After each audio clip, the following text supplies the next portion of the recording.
فبأي آلاء ربكما تكذبان.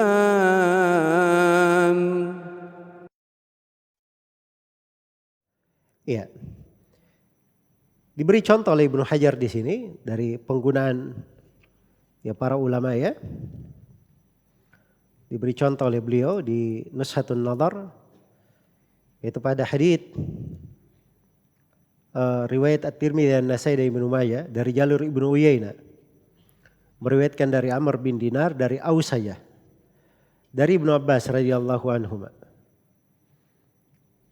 Kemudian disebutkan haditsnya.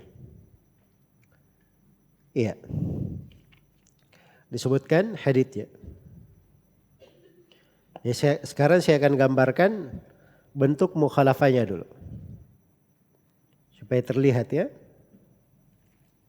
Kayak bagaimana mukhalafahnya. Jadi haditsnya itu dari Ibnu Abbas.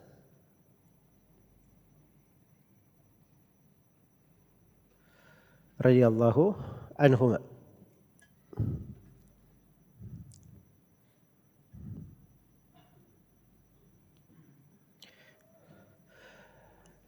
Baik, ini hadits Ibnu Abbas yang meriwayatkan dari Ibnu Abbas namanya Ausayah.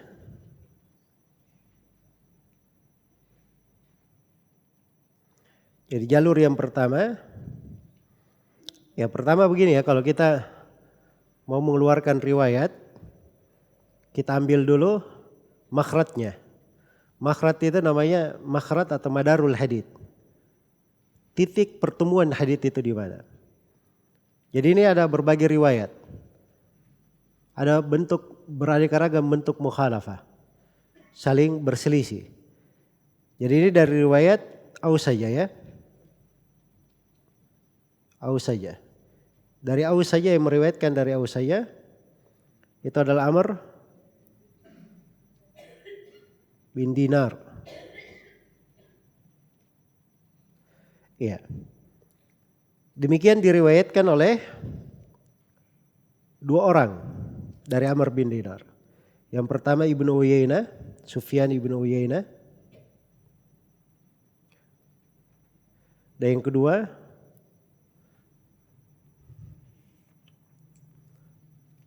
dikatakan oleh Ibnu Hajar dimutaba'ah oleh Ibnu Jurayj.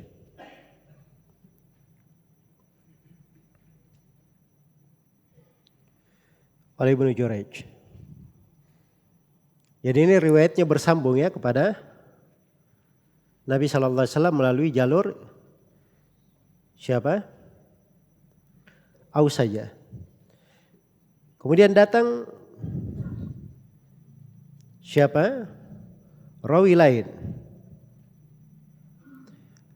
Rawi lain itu bernama Hammad ibn Zaid.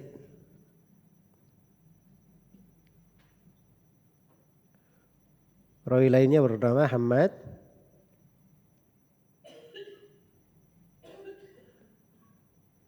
ibn Zaid. Beliau meriwayatkan dari Amr bin Dinar juga. Dari Amr bin Dinar beliau riwayatkan dari siapa? Ausayah juga. Tapi di riwayat Hammad bin Zaid, Ausayah langsung kepada Nabi SAW.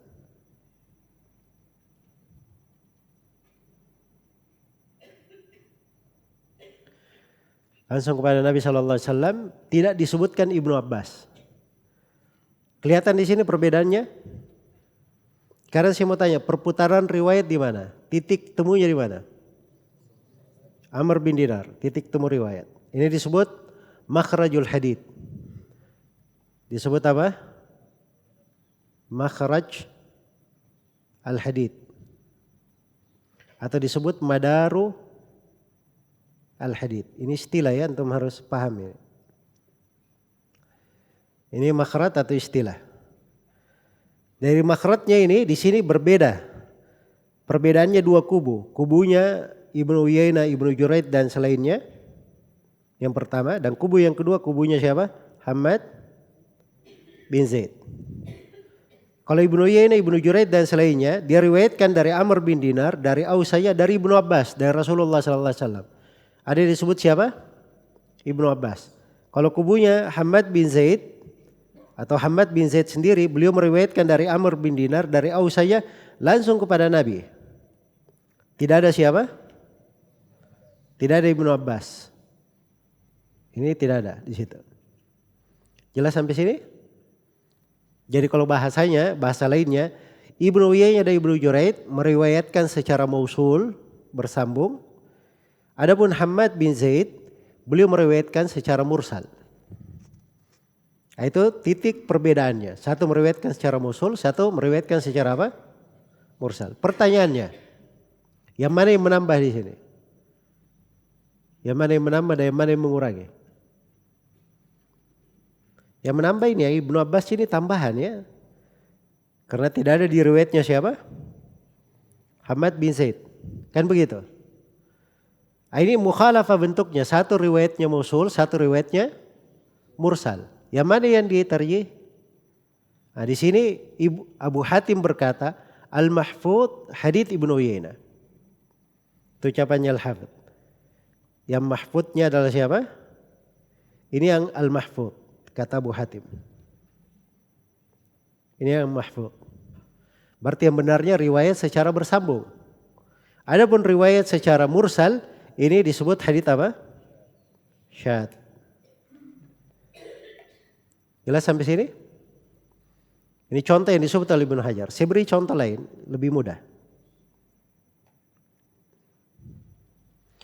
Contoh lain. Antum tahu dari sunnah sholat subuh? Ya kalau orang habis sholat sunnah 2 rakaat subuh, disunnahkan dia berbaring di atas bagian kanannya. Ya sebelum dia ke masjid. Atau ketika dia di masjid, dia sholat 2 rakaat, dia baring di atas bagian kanannya. Itu sunnah. Tapi datang dalam sebagian riwayat dalam bentuk perintah. Nah, ini haditsnya sekarang adalah hadits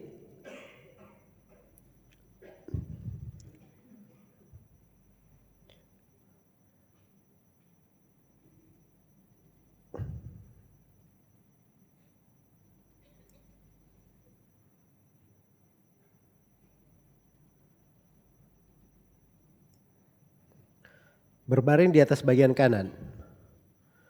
Iya. Ba'da rakatai al-fajr.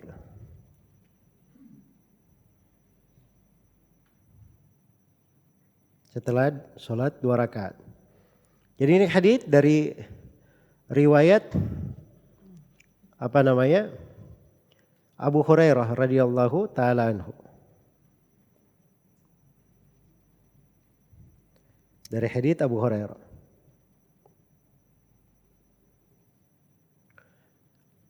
Yang meriwayatkan dari Abu Hurairah adalah siapa? Abu Salih. Abu Salih namanya Dakwan. Yang meriwayatkan dari Abu Salih namanya Al-Amash. Al-Amash ini namanya siapa? Sulaiman bin Mihran.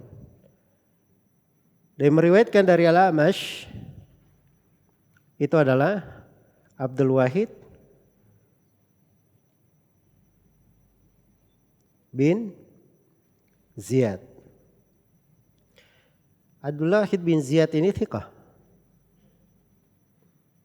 Jelas ya? Dia thiqah. Iya. Tapi kalau diperiksa pada riwayat ini, semua murid-murid Al-Amash selain daripada Abdul Wahid itu tidak ada yang menyebut lafaz perintah. Mereka hanya menghikayatkan bahwa Nabi kalau selesai 2 rakaat subuh beliau berbaring di atas rusuk kanannya. Tidak disebut perintah. Hanya dihikayatkan dari perbuatan Nabi. Kalau hikayat dari perbuatan Nabi di hukum fikihnya itu disebut sunnah. Ya kan? Kalau perintah di hukum fikihnya asalnya apa? Asalnya wajib. Itu perbedaannya. Ya, maka ini Ada thiqat di sini, rawi-rawi thiqat. Banyak ya. Ini mengatakan mereka meriwayatkan dari jalur yang sama. Ya. Dari jalur yang sama. Tapi dengan fi'il Nabi sallallahu alaihi wasallam. Dari fi'il beliau. Kalau ini dari amr, perintah. Jelas ya, itu perbedaannya. Jadi ini Abdul Wahid thiqah, tapi dia menyelisih rawi thiqat lebih banyak. Makanya riwayat thiqah lebih banyak ini namanya apa? Al-Mahfudz. Ini namanya Al-Mahfudz. Sebaliknya riwayat Abdul Wahid disebut riwayat apa? Ini yang disebut asyad. Jelas sampai sini? Baik.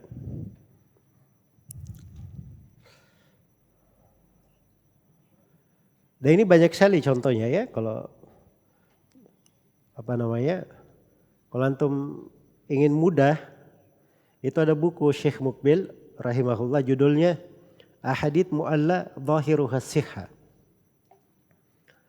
Ya, banyak dari riwayat-riwayat yang syadz beliau simpan di buku itu.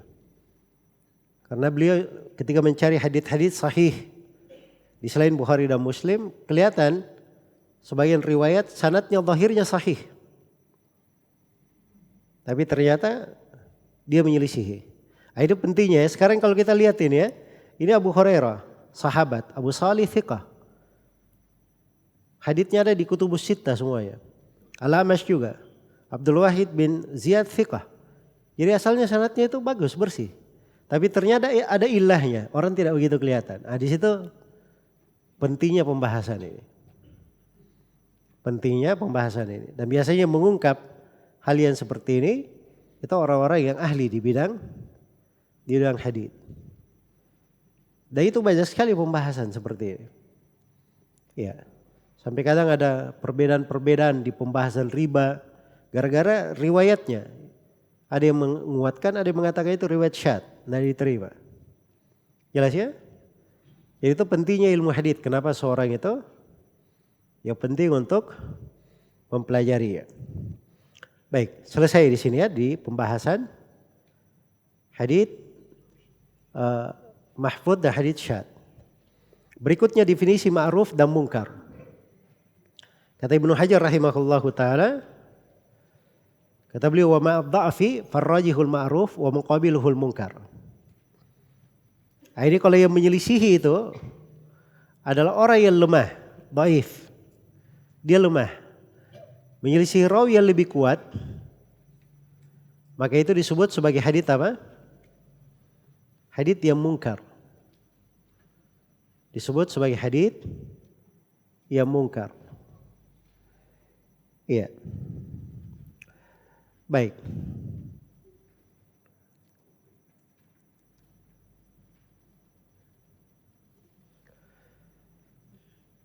Jadi hadits yang munkar, kalau yang menyelisihi adalah rawi yang dhaif. Seperti misalnya hadits tentang